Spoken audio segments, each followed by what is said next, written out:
Olá, aqui é o Lucas da Oslo e hoje a gente vai falar sobre organização financeira na prática, então bora lá! A organização financeira tem sempre duas etapas. A primeira etapa é a etapa do orçamento. É o momento em que você faz um planejamento do que você quer para as suas finanças naquele mês ou naquele período. Lembra do que eu falei? O orçamento nada mais é do que um registro das suas entradas, saídas e das suas metas. Então, quando você começa o mês, é muito importante você saber quanto você pretende, por exemplo, gastar nos principais itens de gasto que você tem naquele mês. Então, se você gasta mais com lazer, se você gasta mais com as contas da casa, se você gasta mais com educação, por exemplo, você tem que sempre ter uma meta para esses principais gastos, principalmente para os gastos variáveis, que são aqueles que você realmente consegue controlar com base no seu consumo. Porque, em geral, os gastos fixos, como aluguel, plano de saúde, não variam muito se você sai de casa mais ou menos. Mas os gastos variáveis, como alimentação, lazer, sim. Se você sair menos naquele mês, se você controlar um pouco o seu comportamento, você consegue economizar. Então, principalmente para esses gastos, é super importante fazer um bom orçamento e ter boas metas claras para você, principalmente caso você queira economizar mais.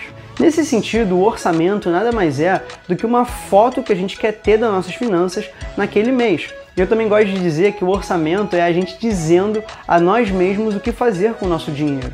Tem várias formas de a gente representar o que é um orçamento, mas o importante é você entender que envolve sempre o registro das entradas e saídas no mês e também você tem que ter metas claras para ter como mensurar se você está gastando mais ou menos. Muitas pessoas começam a falar, eu tô gastando demais. Mas quanto mais? R$100 a mais? R$150 a mais do que você tinha planejado? Então é muito importante ter isso claro, qual que é a sua meta, para que você entenda até mesmo o quanto você extrapolou ou não aquele gasto no mês. A segunda etapa é a etapa do acompanhamento. Então beleza, você fez um planejamento, definiu algumas metas, agora é a hora de você ver na prática o que está acontecendo.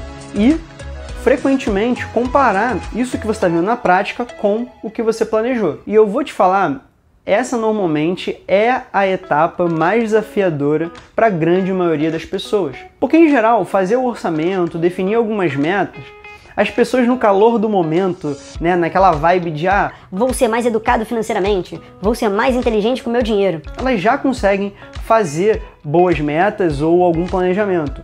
O mais difícil é ter a disciplina de anotar os gastos periodicamente e também a sua renda e avaliar se o que está acontecendo é próximo ou não do que você esperava que acontecesse. É muito difícil as coisas ficarem exatamente iguais, mas a ideia é que fique sempre próximo.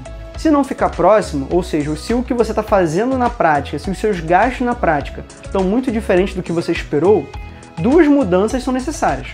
Ou uma mudança no seu comportamento realmente, assim, de consumo, então você diminuir o gasto, você começar, por exemplo, a fazer uma meta de investimentos um pouco maior, ou você muda a meta em si. Porque tem vezes que a gente define uma meta, mas elas são muito desafiadoras, por exemplo. Então a gente falou que a gente ia gastar R$100 com o supermercado no mês. Pô, na prática viu que não dá para gastar isso, então a meta precisa ser adaptada. Mas em geral, o que eu vejo de maior problema é nessa parte do acompanhamento, de você realmente olhar na prática o que está acontecendo com o seu dinheiro, ter a disciplina de anotar isso recorrentemente e buscar mudar os seus hábitos.